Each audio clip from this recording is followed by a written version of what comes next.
Assalomu alaykum qadrli kanalimiz kuzatuvchilari, e'tiboringiz markazida UFC MMA olamida ro'y berayotgan eng so'nggi yangiliklar bilan Vodiy MMA kanali.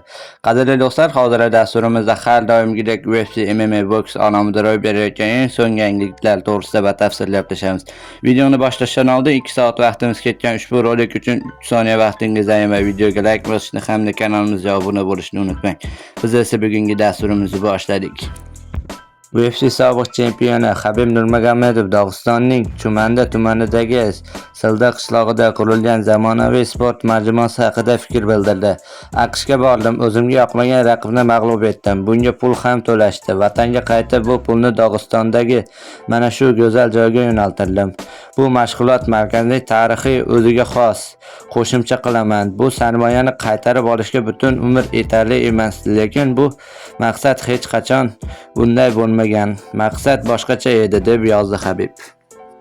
UFC sobiq chempioni braziliyalik Charles Oliveira 29-iyun kuni UFC 317 turniri doirasida Ilia Topure'ga qarshi bo'ladigan chempionlik jangi haqida gapirdi.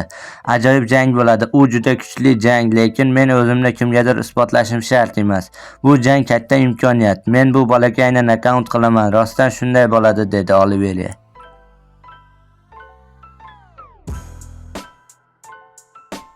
UFC sobiq jangchisi va tahlilchi Michael Bispingning fikricha, Ilia Topuria 3 ta vazn toifasida ham chempionlik qo'lga kirita oladi. Uning aytishicha, Topuria yengil vaznda chempionlik, Charles Oliveira keyin esa yarim o'rta vazn toifasida Islom Maxachevni mag'lub eta oladi. Menimcha, Topuria Charles Oliveiraga qarshi jangda g'alaba qozonishi uchun imkoniyat bor. U yengil vaznda chempion bo'ladi.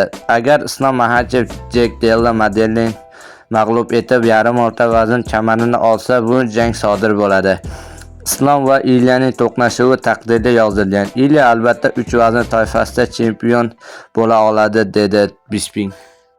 Qadrli do'stlar, hozirda dasturimiz xuddi mana shu yerda o'z yakuniga yetdi. Videoni oxirigacha ko'rganlar barchasiga kattakon rahmat. Video yoqqan bo'lsa like bosishni unutmang.